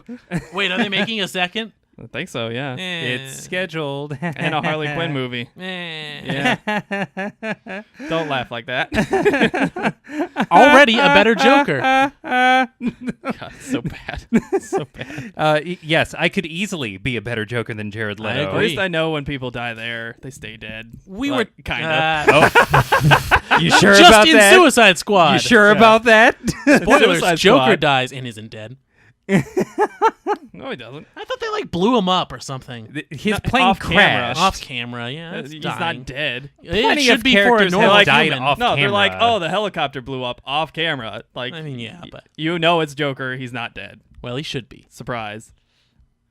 Can we give someone can we give Batman a better villain than a clown that for some reason everyone follows, or a roided out Are you luchador? oh, I thought you were talking about One Piece. Yes, brother. Yes. Please, brother. God, that movie could have been good. Yeah, had It was they left good. Talia You know al why? Because they destroyed the Pittsburgh Steelers stadium. Wow. Yeah. It's wonderful. I'm gonna say it's still terrible because they went back and made a great villain, kind of, Yeah, it into depends a on the interpretation there. yeah, I think into Bane has a often been one of the lower tier Yeah. villains in Batman's universe. yeah, but the only one to break his back. Whatever. No one cared. I still think people happened. cared. I don't know. No one gave a shit. The only thing people gave a shit about was who was going to wear the cowl for a second, and then they made this stupid Azrael guy that just conveniently steps in even though he barely knows anybody on the team. Batman's just like, "Oh, you're vicious. I like you. You'll wear my costume instead of all these fucking proteges I've been grooming since childhood." Every Robin just Yeah. cries. Every Robin is never good enough. If you read that storyline, that whole storyline is dumb. The whole thing from start to finish, and the artwork isn't even that interesting. It's just dumb. It just sucks. Nightfall is terrible. I'm sorry. Anybody who loves that is a moron. Nightfall sucks. You like the gimmick. You like the gimmick of a broken Batman. That's what you like. I don't DC let mind. it happen. Yeah, I don't care if Batman fails. That's a good thing. That makes him seem like less of a fucking, ridiculously overcompensated character that can defeat anything and anybody. But With a utility belt that has exactly what he needs, not unlike a certain super-powered individual. like just using the breaking of the bat as a gimmick to set up this terrible, ridiculous storyline with Azrael is just dumb. Just dumb. I didn't like it. Should have brought his Bat Bane repellent. Yeah. The Crusader. Robin. The Get your Crusader bat lube. repellent. But yeah, I don't know. I'm not too excited. I'm excited for Captain Marvel. I think her influence will actually be cool, but I don't think Ant-Man, beyond introducing the quantum realm, will actually matter in the grand scheme of things. But will And it be a fun movie? I don't think so, honestly. I think I got everything I was going to get out of Paul Rudd in that movie. I don't think there's any more character development that can already happen. They have the romantic relationship with the daughter. They have the Hank Pym thing that we've already kind of played out to completion. Like there's nothing left unless you had Ultron, which obviously is not going to happen. Well, they're using Ghost as a villain, which I never thought they'd actually get around to that character. I don't know No anything one about cares. Ghost. No one cares. Well, you'll know and probably care at least a little bit probably not. once the movie finally comes out. Oh. Maybe. It has one thing going for it. I have rock bottom expectations because I don't really care. That's which is really the which is key what to kind of enjoying anything. Which is what kind of benefited the first Ant-Man movie, where I went into it with rock bottom expectations and really enjoyed it. So I probably see it in hindsight a little bit better than it probably was in completion. But Let's see if we can, enlarge your expectations a No, little don't. bit. that would hurt. That was a size-changing joke, Emery. Yeah. Shameless. Ugh, gross. It's a different thing. And not comic book related. How about you, Get Grover? it off is. the cat. How about It you, is? Grover? You excited to see it? I haven't seen the trailer. Yeah. Do you care? Without seeing the trailer, do you care? Not really. Nope. I mean, Sure. I'll probably if friends of mine like Emery want to go, then I'll probably go with them. It's a fun experience to enjoy with friends. We're all gonna see it. We know we're gonna see okay. it. Yeah, I mean, Whether it's going to be worth it, that's the question. yeah, I mean, we're watching that movie. Look out for the review in July. All right. Next up on the news, DC's exclusive streaming app has been named. It will be called the DC Universe. All in your phone. Surprise. Because that's not confusing at all. And will feature Titans, Season 3 of Young Justice, and the announced Harley Quinn animated series. There is still no launch date for the app. This is, again, I'm going to say this. We've talked about this in the past episodes extensively, but this is a terrible idea. There are already too many apps out there. Nobody's going to buy your fucking app. Maybe a handful of people will try the trial so they can watch Young Justice Season 3, and that's it. And you know what really killed this app? The fucking set photos of Titans, where we had the ridiculous-looking Starfire and Raven and Beast Boy, who just has, dyed his hair green, but is otherwise completely normal. Nothing from that set looks good. This looks like the lowest of low budgets. Oh, boy. Yeah, it looks It's bad. unfortunate because I want to believe that these actors, brought something that would have, warranted a bigger budget. But especially when you're trying to launch a whole new proprietary software that has to compete with Netflix, Hulu, Amazon. I don't even know what it's going to be priced at, but if it's anywhere over $5, no one is going to buy it. Yeah, no, that's ridiculous. I actually, to further cement what's probably going to happen with this, I recently got YouTube Red. Oh, hey. But the free trial, which I immediately canceled the subscription just so that I could watch Cobra Kai. Which is exactly what people are going to do with this. For yeah, Young Justice. That's exactly what's going to happen. Trial for a week, watch Young Justice, done. Yeah. $10 for YouTube Red, no thanks. It's just ridiculous. People are getting too greedy with their apps and stuff. With that said, there's just too much better competition out there. Unfortunately, Cobra Kai is actually really good. I have trouble believing that. Were you a Karate Kid fan ever? I never watched it. Oh, then you probably have no frame of reference. That's one of the classic movies. I know. I've never seen the first Karate Kid. Yeah, you don't really need you to don't understand any of the Mr. Miyagi moments. I understand it because of cultural osmosis. Not nearly enough. Yeah. You need firsthand experience to really get why anyone would pay money to watch Cobra Kai. I feel like I can understand everything about that movie now. Already. Just having existed in a world where it existed and people cared about it for some reason. Also, how can you ever enjoy the Jaden Smith, Jackie Chan version? Can anyone enjoy that?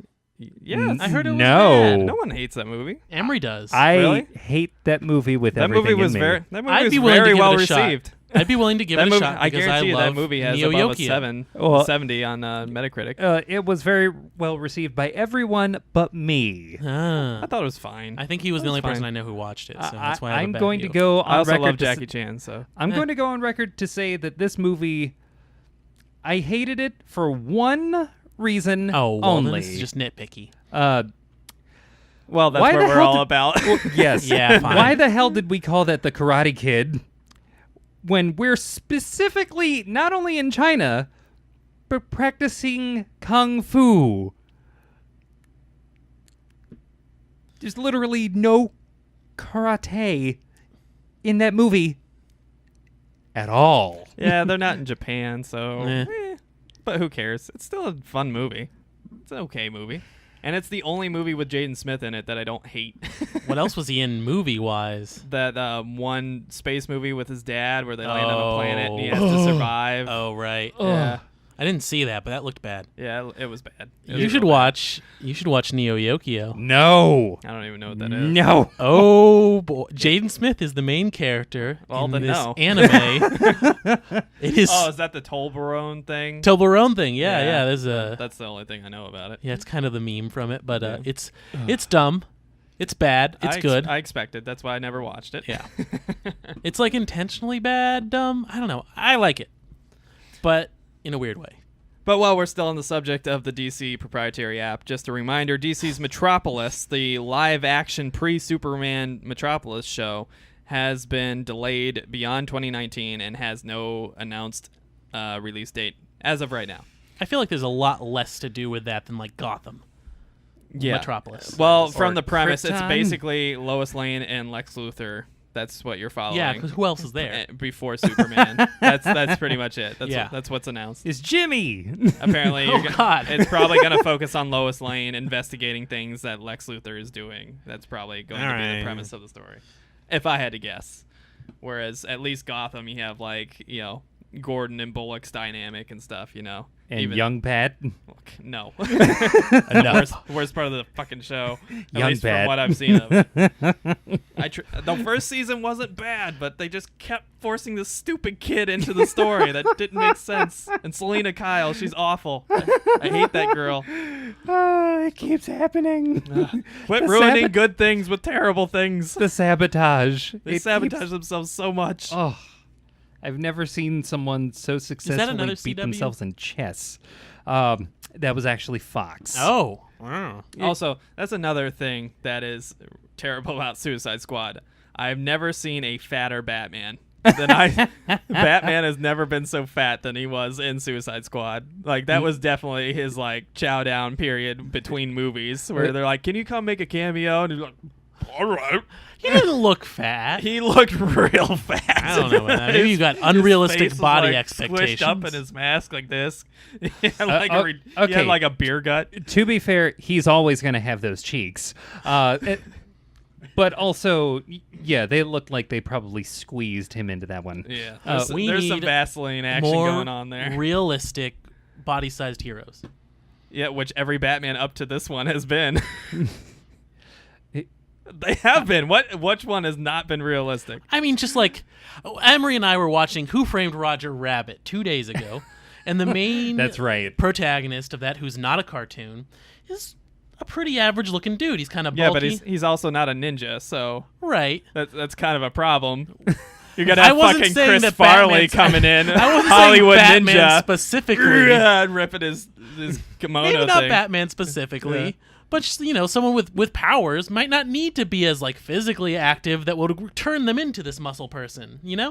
I mean, I think you kind of would, yeah. I don't think you have to be like fucking Arnold Schwarzenegger, huge. Like if you got some mystical power that But grants I thought super strength, you don't necessarily I thought need. Christian Bale was perfectly fine. Yeah.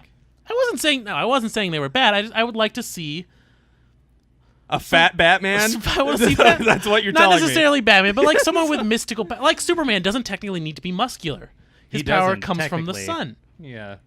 I mean, it's not that his muscles are so huge he's able to do these things. There's definitely something else going on there. Yeah. So you could have a chubby Batman. I don't. But Superman Superman's was a a totally farmhand, different though. thing, Right. from Batman, who Right, I has to wasn't- be a human ninja. Right. I was not saying Batman. He I has was to saying be a fucking mean, lean superheroes. fighting Like machine. other characters. Yeah. Other characters, superheroes in general, because you could have a chubby Green Lantern. Well, that's why you have Faith in Valiant, who's basically Superman but with fat.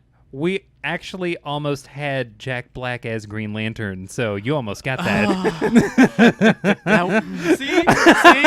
See, you know it would be horrible. It's because of how larger actors are shoehorned into roles. Yeah, okay. If we invented a character around looking realistic, then I think it would be more palatable because that's we're establishing that as a thing. You know what you're getting into. If you were to shoehorn in someone like Jack Black into a character who's been stereotypically drawn to be ripped, then people are always going to have issues. Right, not because that. It's just it just doesn't look right. John Goodman. Yeah. Back to John Goodman. Well, if DCEU is going to keep going, might as well. We can make him Thomas Wayne in the totally not Flashpoint Flash movie. They're not going to use him. They already have someone for that. And his name is Jeffrey Dean Morgan, a.k.a. the comedian. Oh, okay. Yeah. Thank you. I'm bad with actors. Yeah. So So, it's good for you to tell me these yeah. things. So that guy. I think that I like him. Yeah. He was Also Walking Dead guy, which is probably more known for nowadays. Yeah. But he was Thomas Wayne in Batman v Superman. He's a good dad. Yes. Look-wise. For all of 10 seconds. Okay. But to see him in a dark universe basically being bat-themed Punisher, yeah, I'm all for that. That'd be good. I'd watch But not that. in this universe. Please. Well, it would technically be different if we did Flashpoint. No. I don't need any more of... Ezra Miller. Ezra That's Miller. the fucking Yeah. one. Is he in a band? No, but he I'm should thinking be. of Better Than Ezra. Yeah, you're thinking of Better Than Ezra. They're not very good. Yeah. Ezra Miller Sorry. Sucks. yeah, he's bad. I did not enjoy his portrayal of the Flash. He doesn't know how to run, which is I don't know how you managed to do that and still play the Flash. It just Especially when you have a TV version that tells you and shows you exactly How what to to Flash do. run? Yeah. yes. Not only how to Flash run, but also how to be a Flash character. Also, you could look at, someone who runs.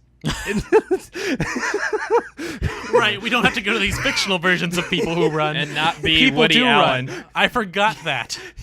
Like, watch any movie starring Tom Cruise within the last 5 to 10 years, and you'll see a very realistic depiction of what running looks like.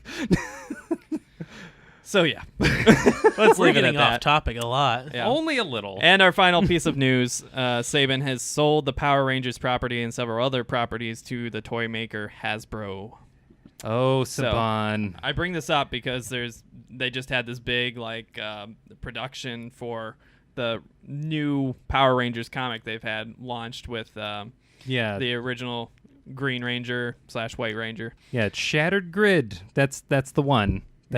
The new big one, which they had like a live action trailer for, which has never Yeah. been done for a comic line. Which is definitely way better than anything I've seen for promotional materials from Marvel or DC. Yes. I was like, whoa. like They these spent guys. some serious money on this one production. Yeah, they did. Like, I really want those like overly armored Rangers now. Yeah. That is what I want. But yeah, it And looks that's cool. why they're in Hasbro now, because you can buy those probably. Hey, that's what I'm talking about.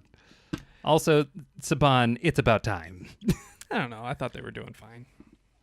Of course, I haven't watched Power Rangers since I was like 10, so I wasn't Case in allowed to point. watch them. yeah, Mm-hmm. you had one of those parents. Yes. Well, And that, my I think friends- you're old enough now. I don't really want to. Yeah, now it might be hard to watch now. And that, my friends, is the news. Yep. Hold on. Getting a call. This just in. We have a call from your local comic book shop, Ooh. and they're asking us the same question that I think they've asked us the last couple of weeks. What books are we hitting up this week? Well, Emery, I thought you'd never fucking ask. God, it's Wow. been so long. Yeesh. Yeah, I'm getting aggressive today. Calm down. Oh, Hey, we well, took an hour to get through the news. That was a not lot of just that, news. but I forced him to watch Suicide Squad. Yeah, that's Also really true. why. There's some underlying rage towards Emery. He's so mad. Yeah. First up from Marvel Comics, we have Domino #2. This is Ooh. the Gail Simone one. It's a lot of guns It is a lot of guns. on the cover. No, I'm talking about the guns. You. Oh, someone's still salty. He's going to remember Suicide Squad for like a week. And it's going to hurt. It's going to hurt a lot. Next up, Hunt for Wolverine, the Adamantium Agenda #1. That's going to hurt me for like a year. So many variants. Gotta use your regeneration, dude. We have Old Man Logan, #39. We have Peter Parker, the Spectacular Spider-Man, #304. We have Runaways, #9. We have Spider-Man Cross Deadpool, #32. We have Star Wars Darth Vader, #16. We have Star Wars The Last Jedi, #1, to try to explain away all the plot holes that are in that movie. Nice fucking try. We have Star Wars Thrawn, #4. We have The Despicable Deadpool, #300. We have The Exiles, #3. We have The Incredible Hulk, #716.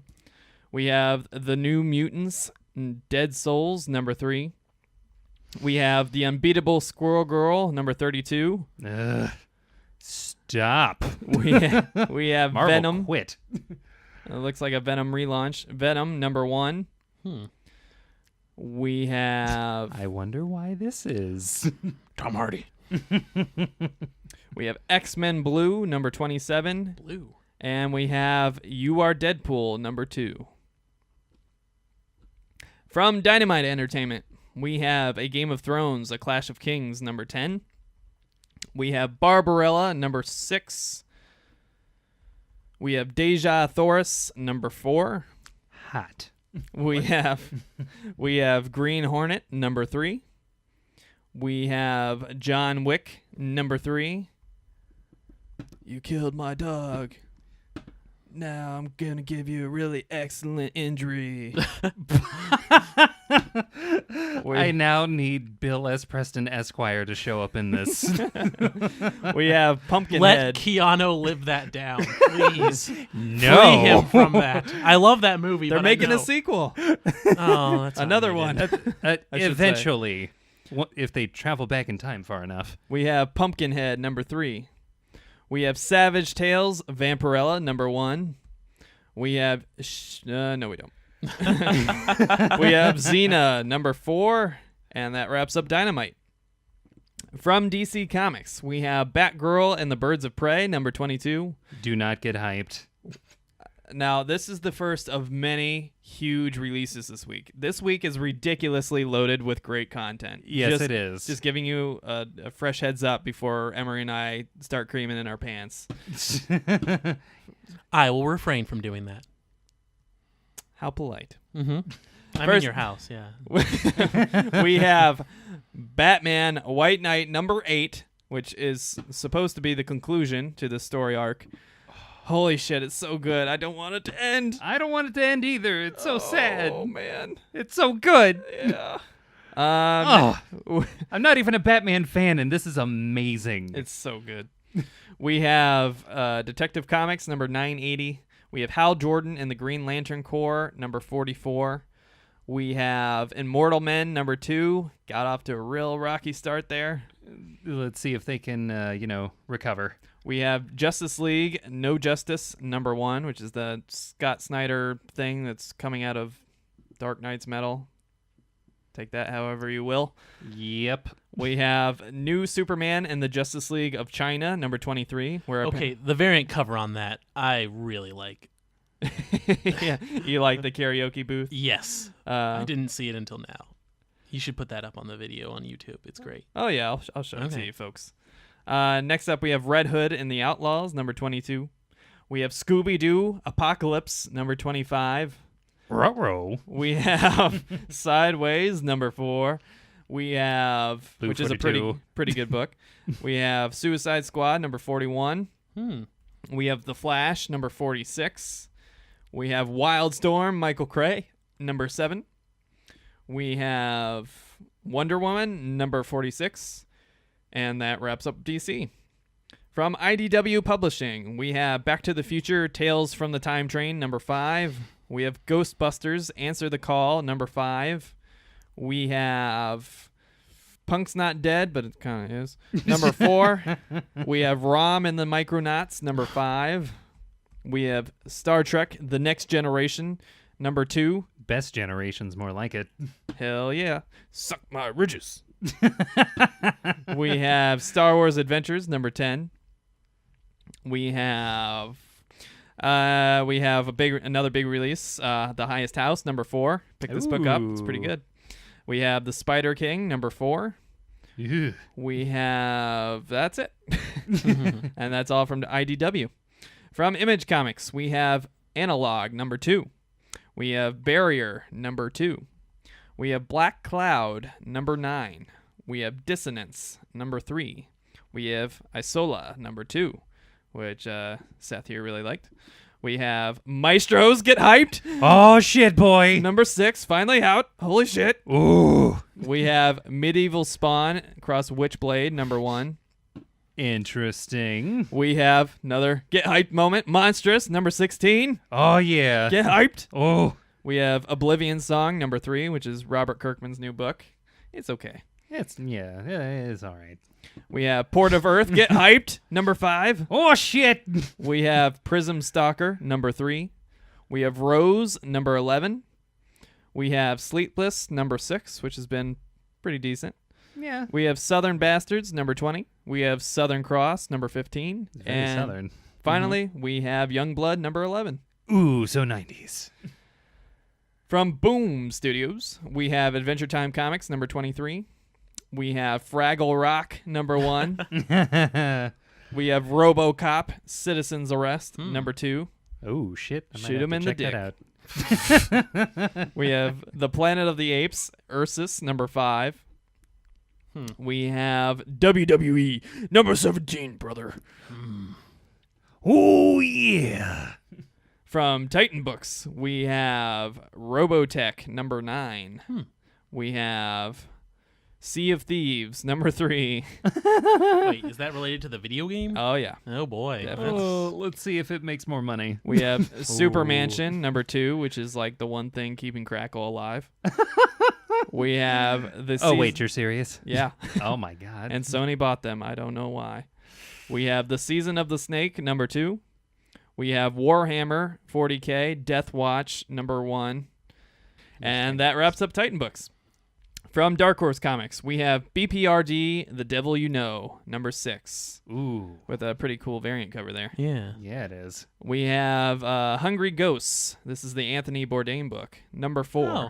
Oh. Is that a joke because of food? No, or is it's it really, actually... Oh, it's cool. really him. Yeah. And I had no it idea is he was also into that about. It's either. a horror book about food. Yes. Kind I'll of. read it. Yeah, it's pretty good. We have Resident Alien number 2, Alien in New York. We have World of Tanks, Citadel number 1. Okay. And I think that's a video game tie-in. So Yep. if you like that game, maybe you'll give a shit. But I'm pretty sure World of Tanks doesn't actually have a story. Yeah, to my knowledge, it doesn't. So I didn't play it, but enjoy that if you will. And finally, from Vertigo, we have Eternity Girl, number 3. And that is everything coming to your local comic book shops Again, please support your local comic book shops. and digital devices this week. Now it's time to hand out the prestigious, nay, life-changing award of cover and variant cover of the week. This week, the award of cover of the week goes to Images Analog, number 2. Ooh. Cover done by Jordi Belair and David O'Sullivan. And this cover is pretty baller. It looks like someone's getting his head smashed into a copying machine. yes. Yeah. And With confidential files. As he is being brutally murdered, there are scans of his horrified face being output from various the copier. state of murder. Yeah, it's pretty awesome. I have one small gripe, and I wish it was just a little bit more vivid, because it's just a little mushy. Right. I can see Just that. the art style. It looks kind of like a colored pencil, I like kind of artwork. like that though. Yeah, I mean it definitely has a cool identity because of it, but I think when it's on store shelves, because we're looking at it on a computer screen, I think on store shelves it's not really going to stand out as much as it should. Well, I'll have to check it out in my local comic book shop. Yes. Please do. But yeah, it's a really cool cover. I think it just not only is it cool artwork and a neat art style, but it also has kind of a cool context. It tells a story like Emery and I often talk about. Yes. Like, if there's one thing that I would always give more points for in a comic book cover, it's telling some kind of a story or having something to say with the cover. And this says someone's being murdered brutally. Like, It's a short story, but yeah. it's a story. More Get importantly, that it's happening in an office where there's probably some kind of information needing to be pulled, and this guy's either not talking or maybe he's talking too much and needs to shut the fuck up. Well, he's got this briefcase handcuffed to his arm Yep, It- you yeah. see it with right confidential there. files. Yeah. So let's find out. But Yeah. it's one of those covers. The longer you look at it, the more details you notice. Like here, you see something falling out of his pocket, and The yeah. blood on the copy Yeah. I didn't notice until now. Yeah. Yeah, it's pretty neat. It's a really great cover. So, big congratulations to Jordi Belair and David O'Sullivan for winning our prestigious Cover of the Week award from Hit the Books podcast. Next up, the award of Variant Cover of the Week goes to John Wick, number 3 from Dynamite Entertainment. Oh, shit, boy. Cover Yeah. done by Ben Garriga. Garriga. Gotta. Garriga. Garriga. But yeah, the cover looks awesome, and I try not to give it to movie tie-ins and video game tie-ins. Yeah. Not that they're not legitimate art, but it's just sometimes it just feels a little gross. I think Yeah. John Wick is a pretty good story for a comic book, though. Just the way it's laid out. It's just kind of like there's action going on, Yeah, and we want to, and it's, well, at least the movie is so about the scenes and the shots and Yeah. stuff like that I think that it would make a good comic book. Definitely. And I think this is one of those like covers where it makes me kind of wish it was kind of like a movie poster. Yeah. Oh, Like, that'd be a great poster. If it was just that artwork as the movie poster for the next John Wick movie, that'd be awesome. It's even got the 3 next to it. Like, it would be John Wick 3. I Yep. would immediately watch that movie. Well, you would anyway. Okay, sure. But if I knew nothing about John Wick and I saw that image, I would be down. Yeah. But it's a great cover. It has a great art aesthetic. It has a cool use of kind of red and white colors, black as well. But yeah, just awesome. The proportions are right. It looks like Keanu. It's all around. It's a great cover, and I really love it. I would love to have that like just as a poster. Oh, yeah. You know? That'd be a great poster piece to throw on your wall, especially if it was, and the actual movie poster, But yeah, Ben Garrigia, you did a great job. I love it. And if you would like to know, did the content match the drapes, be sure to check us out on the following episodes. Most likely, Analog will get to pretty soon here. And John Wick might take a second or two to get to, but we'll get to it pretty soon because it's only a number 3. I'm intrigued by Analog as it is in the near future, and I like the near future. And it's from Image. Yeah. Yes. Yeah. Which you is always caught a good me. sign. I'm a fanboy. Yeah, we gotcha. Yeah. And for our new friends out there, this is the part of the show where we each discuss a topic of our choosing about the world of comic books. Emery, what's our topic this week? Well, it actually just so happens that Grover came up with our topic this week, and did. I thought it was a really good one. So That's so Grover. so Grover, Yes. That's my last name, so I'm not just right. Let's have you introduce our topic this time. So I started 3 series this week that I Yep. had not started before. I didn't know much going into it. Sure. What do we look for, each of us, because it might be different for each of us, when we start a new series? Well, we've talked a little bit about this in the past, Emery and I, in early episodes. If you've been like OG fans and you've been listening or watching since number 1, which admittedly were kind of rough because we hadn't gotten everything down yet. We didn't have all the pretty decorations for your eyes on the video. Is that because I wasn't here? Yes. Oh, Yes, exclusively. that was a bad joke. I'm sorry. Oh, you don't have to apologize. You totally have to I apologize. do. I know. But You done fucked up, Grover. I know. You didn't fuck up. I think in the Aw. past we've talked about like things I look for when I go into a comic shop, and for me, I'm a sucker for number 1s. Just because I know they're collectible, and I've been burned in the past by not picking up certain number 1s. The most famous that I've talked about is Walking Dead. Oh, I had the perfect opportunity to pick up the Walking Dead number 1, but I have never been a zombie guy. I never gave a shit about zombies or zombie stories because I always thought they were silly usually, and like the end is always pretty much the same. Like the person is in a completely fucked situation Right. or they themselves are a zombie. Even Shaun of the Dead kind of has like that ending for most of the characters. A lot of them, I should say. No, pretty much all but the girl. All the girl and the main character. Yeah, they both. Because the best friend becomes a zombie and Yeah. everybody else pretty much dies. That's Everybody a else character, not the dies. world. Well, everybody that matters for the story, Right. Which is the point of zombie movies. Everybody gets fucked. Like it's the same general thing, and I didn't care. I didn't think it was gonna matter. I opened it up and looked at it real quick and saw it was all in black and white, and I was just like, This will never catch on. boy, was I wrong. Because AMC came along not too long afterwards and had that famous, ridiculous premiere or that Halloween special.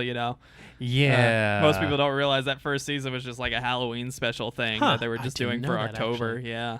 It's not even that many episodes. I think it's like 7 episodes, maybe 6 episodes. Yeah, it's not very many at all. The But biggest thing with that was this was the only time AMC ever did this, but they actually went back and redid the first season in black and white. really? I Yeah. didn't know that. Huh. Yeah, they only ever did that once, and that was for the first season, after the first season did so well. Yeah. But that's one of the most famous ones that I missed out, but there's been other ones,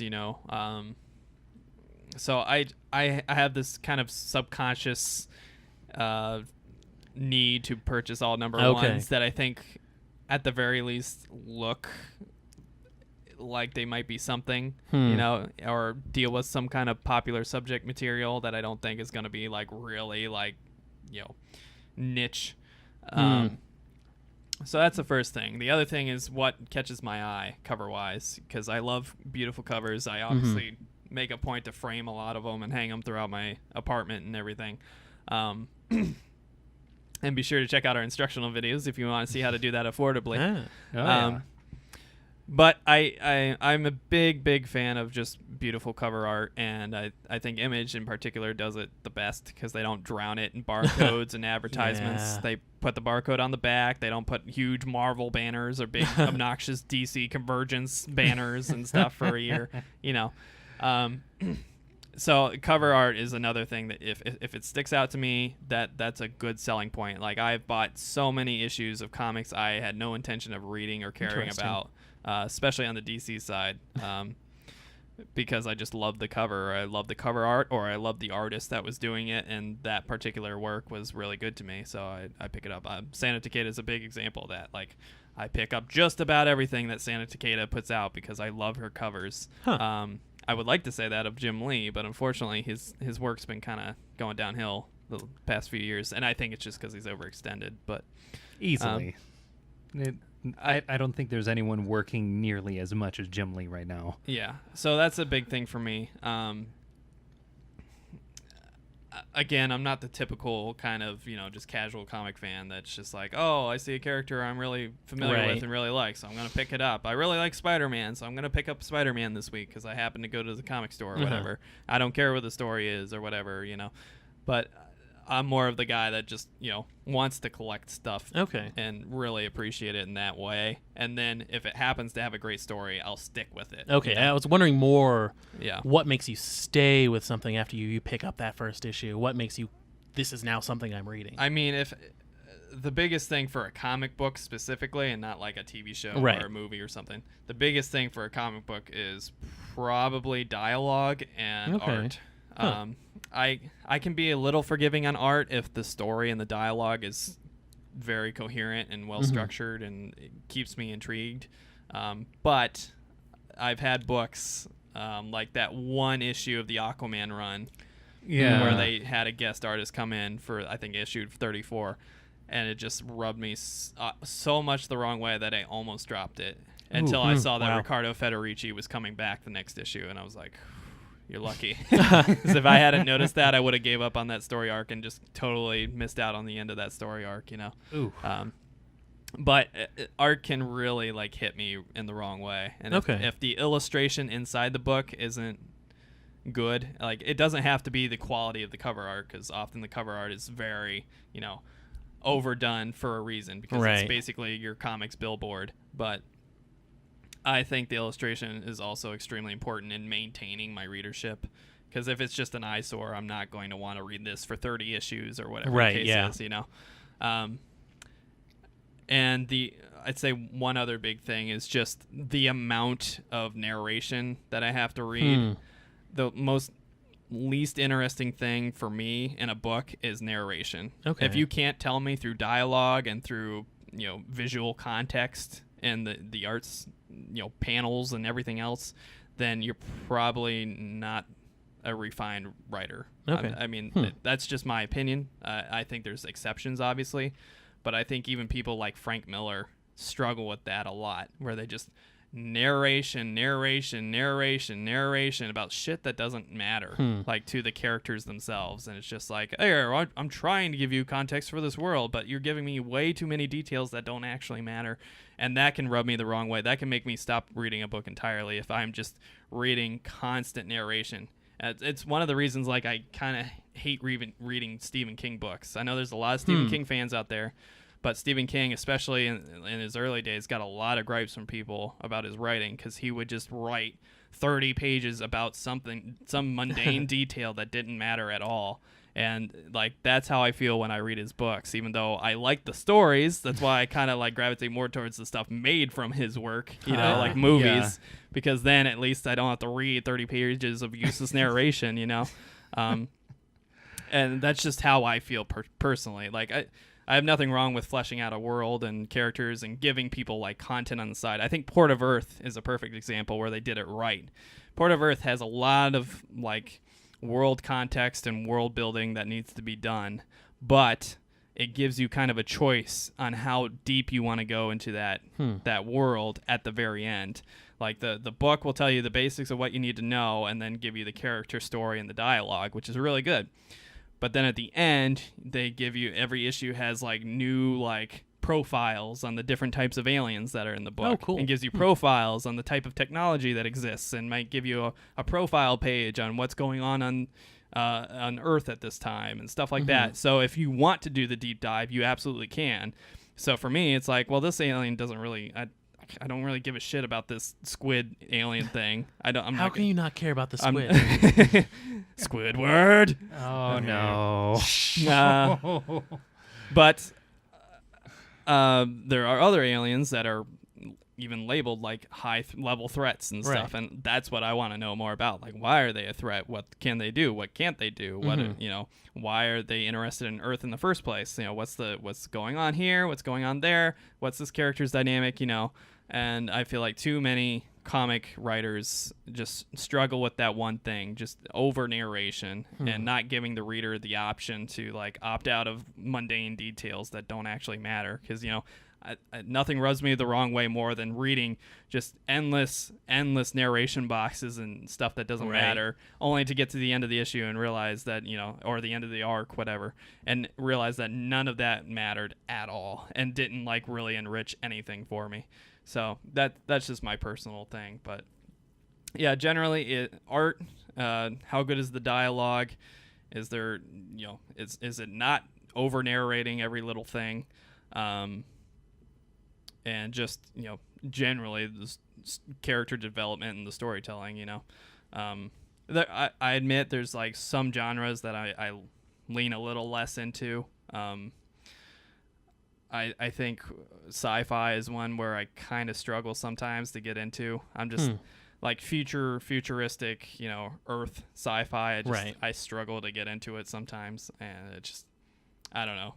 It just rubs me the wrong way. Another thing is like court intrigue type things. Aquaman, the current run being the one exception. But I was about to say, miraculously. Oh my God, I can't. Yeah. I still can't believe that you got as much enjoyment out of that as you did, given how kind of heavy into court intrigue it goes. But the thing is, the reason why I like it so much is because the focus on what Aquaman is doing in the context of all this. It's not like the court intrigue is the entire story, Right. It's not, that's court not intrigue done well and not like overbearing. It's like the court intrigue that's surrounding his, circumstance, which is kind of a human perspective because he's grown up his entire life on this, mainland. Yeah. He didn't grow up in Atlantis. He doesn't know the dynamics of the different sectors and like the racism between different types of Atlanteans and stuff like that.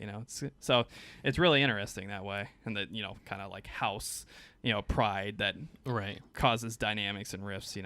So it's kind of cool like seeing he's a fish out of water. Yeah, it's like if you took somebody from our world and like placed him into the Game of Thrones world and used his like perspective for everything, then I would probably be interested. I was about to say, it doesn't sound like you like. I don't like Game of Thrones now. That's not Ice and Fire. Yeah, this so the concept of him basically being like out of his element, like the entire time. And having to like learn basically on the job. Yeah. I could see why. It creates like a sympathetic point of view that I can adhere to and kind of enjoy. Not that I have to adhere to every character. Like I'm never going to adhere to Batman. I haven't even been in like a middle class bracket, let alone billionaire. Company owning. bracket of any sort, Right. I did not train in the mountains with ninjas. I don't have a butler. Whose fault is that? I don't have wards. I'm never going to be able to understand like that perspective, but I still enjoy the stories. Yeah, you're never going to be the type of person who randomly adopts children who kind of look like you. So there's obvious exceptions to everything, but that's for my general perspective. What about you guys? Well, for me personally, there's got to be something on that number one that just pops, or there's got to be something in that number one where, like, the ending of that first issue is like it hits you with either something unexpected or something that you definitely expected but played like in a way that's not like overbearing or like So you're an overly M. Night obvious. Shyamalan guy. No, You need a twist at every beginning. not every beginning. Twists when done right and not dumb are nice.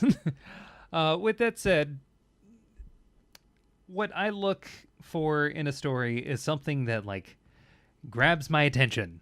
Something kind of like in Death or Glory, which I'm definitely going to pick up the issue 2 of, is like it had an ending that definitely had a pretty strong hint at the beginning of it, but it doesn't really like hit you until like the very end, like what's really going on here. Having something like that is what gets me into like wanting to get that issue 2. Right. Something where like I give a shit about the characters, like what it is that they're going through, or the characters surrounding the main character that seem like some kind of sympathetic. Or if the world itself is just that interesting. That is actually kind of the reason why I want to look into Skyward, because it seems similar to a video game that I'm kind of familiar with.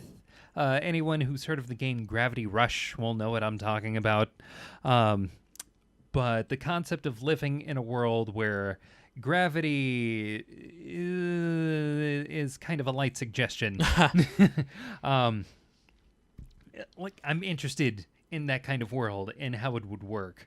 Or more specifically... Maybe Gravity Rush was what was giving me that deja vu. It might have been. Wow. Yeah.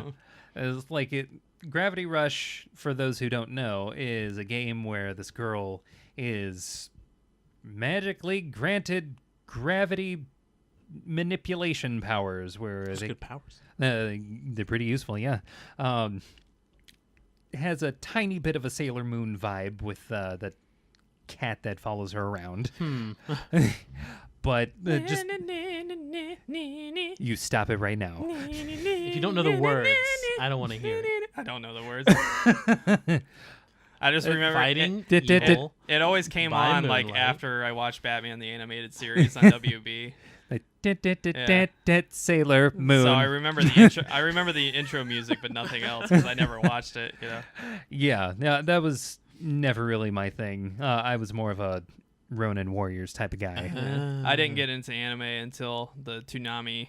The Toonami era. The Cowboy Bebop and Trigun days. Oh, sweet Quality. mercy. I actually got into the those fucking golden way age. before I even touched like Dragon Ball Z, because even though it was on way earlier, and it's only because my friend Kyle really got me to force me to watch Dragon Ball Z during the Cell Saga, and then I was totally in. Like, even though it was completely dumb and over the top, I just I fucking loved it. Yeah, yes.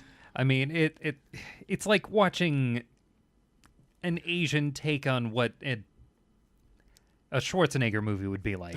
This is basically like, how can we get more buff, more stronger, and hit more harder? Except for them, they added speed. they also added the flying element of like energy trying blasts. Yes. Monkey transformations. You gotta have those monkey transformations. That was very early on. With that said, Until GT. You take that. we don't talk out. about GT in this house. Get out of your own house. Also, why does Brawley never turn into a great ape? I'm pretty sure that planet had a moon. Because fuck him, that's why. There's no way anyone could handle. Also, anyway, back to our... Yeah. Yeah, sorry about the side tangent. Yeah, back to our regularly scheduled programming. The thing about getting into a number one, or the thing that I like about a number one that makes me want to stay for a number two, is because it speaks to me somehow. Huh. Do you always know how, or is it more of just a you'll know it when you feel it? It's more like I'll know it when I feel it, because there are certain characters that should speak to me, like the Robbie Reyes version of Ghost Rider that I just will never find myself giving a shit about. But then there are characters like Superman, in which I don't relate to like a single iota, not even a little bit. But there's something there's something about that character that speaks to me. See, that's funny because I relate to Clark Kent way more than I relate to Batman, because I grew up in the country up until I moved to Brooklyn, New York, which is very weird. But it happened when I was a teenager. And yeah, I guess you're right, Metropolis. Although Brooklyn's more like Gotham. At least it used to be before the hipsters moved in. Yes. But you know, I did farm work and stuff on the side on Wasserman Farms and stuff like that. So like I'm very familiar with these different types of things, you know, but I'm far more, it's far more relatable to me than billionaire, you know, yeah. Parents murdered child who, you know, grows up to become a ninja. But there's something about that character that speaks to you. Yeah, I just like him. I just have more like invested in him than I do the always perfect goody two shoes Boy Scout character who is also used as a plot device to make a villain from time to time. You know, I just yeah. I just don't care. Well, at some point I'll have to go into why I like Superman more than Batman, but yeah, we'll say that for your next visitation episode. Yes. Yeah. Yes. So how about you, Grover? I was thinking about it actually, mostly because of like the contrasts of when I like something and maybe like you don't or someone else likes it, and I think I'm a world person. It needs to be in a setting or a world that I want to learn more about, or I'm interested in, or I think is like a cool concept. How about a world that you're already familiar with, like for example, a Star Wars universe? If you did like Star Wars, I probably wouldn't read a Star Wars comic. Yeah. Because those worlds exist in like the movie format for me, you know? Yeah. I mean, it's very similar for me because I'm a big fan of the Witcher series, right? The books specifically, but I also obviously enjoy the games. Mm-hmm. But the Witcher books are really great and have a really great world that obviously CD Projekt Red took advantage of. Right. Yeah, they did. But in comic book form, for some reason, I don't have any interest in jumping into either of those story arcs they made for it. And same with like Assassin's Creed. Yeah. I like Assassin's Creed and I like the world, but I just don't care to read the comics. And when I have in the past, it's just like, it's fine. I think with comics, I'm drawn to things that are new, ideas that are new, worlds that are different. That's kind of why I don't do a ton of like superhero comics, is because I've got so much exposure to those worlds. And because you're better than us. No. Not at all. Not at all. I'm just kidding. I know. I'll say he's better than us because he's our image boy. That doesn't make me better than you. I'm sorry, I have to promote anything that has Spawn in it. Oh, right. See, Spawn's like the Image comic I would avoid. Despite like skulls being one of my favorite aesthetics. But why skulls, though? They're cool. They make me happy. Are you That's sure just he's not the creepy. bad guy? I think Grover's boiling heads in his basement. No, skeletons aren't scary. They're just kind of cute. All right. I think it's just like a little bony teeth. Yeah, okay. All right. Okay, I'll fine. I'll take your word for it. I'm afraid of skeletons. You're afraid of skeletons? Maybe a little bit. How are you afraid of skeletons? They're like the least threatening of the undead. I don't know. I'm pretty sure there's some movie from my childhood that probably scarred me. Just- Army of Darkness. Army of Darkness can't scare. I think that's when I started liking skeletons. This is my boomstick. Children laugh at that movie. It could it's not a have funny been that movie. way. You don't might like the be why I like claymation skeletons? I'm pretty sure it might have been something like Tales from the Crypt or something. It's with, also like, the- See, that's like exactly my favorite type of skeleton. Just like a stupid laugh, like just like having some fun, having a good time. Skeletons seem happy to me, and I think it's because they got this grin going all the time. I don't know. Yeah, I think I might have had like an early morbidity thing where like if I saw anything associated with death, it just turned me off and it just didn't make sense to me. It Well, was I'm like, how is that skeleton moving? It doesn't have the things it needs to move. See, my crux is ghosts. Ghosts. You don't like I love ghosts too. Ghosts scare me, man. I actually like ghosts. Ghosts too. are Do fun. I just like I all I undead? like them as like a plot thing, but like in reality, like the one thing that scares me, not visually, but like as a creature that exists, is ghosts. Like I want to find they ghosts and I can't find them. They always give me so goosebumps. Never watch Paranormal Activity. I've watched them, but yeah, they creep me the fuck out. They give me that like hollow, not the jump scares, but just the fact that this ghost is fucking there, and you know that it's there, and you're not really sure what it is. Like it's the unknown factor that scares me the most about ghosts. But Okay. ghosts follow rules. Okay, No, they don't. never Yeah, they watch should. those movies with Skeletons me because follow rules. I will ruin those movies for you entirely. How will you ruin those? I've only seen the first I will one. tell you I've what only those seen ghosts are. Wires? I've only No, seen the first one. those are Wizards. those are dudes in like green like head to toe covering Oh, suits. They get edited out of footage. Still, I though, won't like, watch the unedited. if you buy into the you buy into the movie, like, Right, it's- yeah. Well, yeah, the suspension of disbelief. You know, It's it doesn't important for scare all me. fiction. Yeah. Witches. Witches are cool Witches too. never scared me. I don't think they're supposed to Ever. scare you. They're have you seen the Blair Witch Project where everybody was shitting their pants in the 90s? I thought it was just because of the bad film. Well, Yeah. The it- bad and the like camera snot angles. bubbles. And, yeah, ugh. the thing about the Blair Witch Project is find the witch in that movie for me. She's in the corner. Oh, really? Which fucking The one? very end. Oh, how? She's giving the guy a blowjob in the corner. Wait, really? No, I'm just saying. It's a weird the guy, movie. The I guy don't has. know. At the I haven't seen it. The very end of the movie, the girl is screaming, like holding the camera. They're in the basement of this building, I Yeah. think. And like he's just standing in the corner, staring at the corner, and she's screaming at him, and the movie ends. So she drops the camera Yeah. and you just hear pure bullshit. Pure bullshit. which is just her going, whatever his name is. Right. I'm gonna say Ron. Ron. Ron, and then the movie ends. Oh my god, what's That's disappointing. Yeah, you don't see it. What's Ron? You see them running around. You see some woods. You see the basement they go into at night. So Yeah, it's all you- in like night vision. Yeah. Yeah, you And literally see them scaring themselves. Yeah. Oh, hey. It's like an episode of Ghost Hunters. Oh. Like those types of shows. Okay. Oh. Like every time something makes a noise, What is that? it's a spirit. Ah! I think I saw a blink on my radar. I think we need to get out one of those things from Ghostbusters where we read the electromagnetic spectrum. Oh, it's spiking. It's spiking. That's a light socket. It scared me. But yeah, so again, we've gone off topic. Yes. Way off Yes, we topic. have. So I please forget exactly continue. where it was, but it's worlds. It's all about the world and how you can get into it. And like, What's a really good example for you of a comic? I that think had the a one cool that world? really grabbed me was Saga. It's Ooh, just like yes. it's a sci-fi like space opera world, and like in the very first episode we learn about a whole bunch of different aliens. We just see them. Yeah. We don't even know a ton about them at first. Yeah. But like there's aliens that have TVs for heads, and that's just an interesting concept for me, you know? Yeah. And then these TV for head aliens have personalities and stuff like that. Yeah. Seeing how like a personality can apply to all these different aliens and how they interact and all these different things that I have no way of interacting with at all on Earth, you know? Sure. It's just a completely different experience and a new thing for me. And I think that was one of the ones that really grabbed me.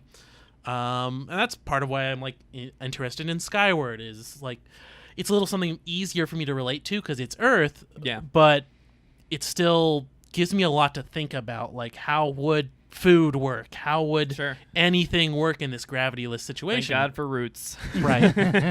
But I mean, cultivating it and watering and all that stuff is just Yeah.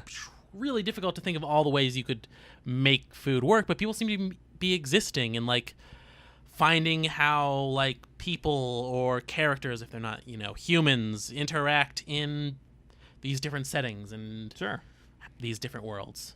Yep. A lot of it I like too is like extrapolating, like something that gives me a lot to think about. Like Emery was talking about twists, and like the end of Death or Glory has this interesting idea, and it just gives you this sort of twist that gives you a lot of stuff to think about, like how our main character is going to deal with this and all the different directions it could take. Definitely, yeah. So, are there any other real big things that stick out to you guys from your comic book pickups? What incentivizes you to take a chance? Not really. Well, I think that's a good place to end the show. I want to thank you all for sticking with us. I think that wraps up another mediocre edition of Hit the Books Podcast. Mediocre. Thank you all for sticking with us. If you like what you hear, be sure to hit like and subscribe down below and follow us on your podcast services and social networks of choice. And remember to click the little bell icon if you want notifications when we release new stuff. and you do. We're on Twitter at HTBvids. We're on Facebook at /HitTheBooks. Our website is htbvids.com. And, of course, if you want to support independent content, be sure to check out our Patreon page, patreon.com/HitTheBooks. We could really use your help, but if you cannot contribute, that's all right, too. Feel free to enjoy this content. We appreciate you being part of our audience and sticking around for a long time to come, hopefully. And, of course, one last special thank you to our guest, Seth Grover, for appearing yet again. Yes, hello. Becoming a series regular now. I'm having a good time. Good. We love having you, and we I'm appreciate happy. you Thank you. coming and joining our show. Thanks for watching. We'll see you next week. Thank you. Bye-bye.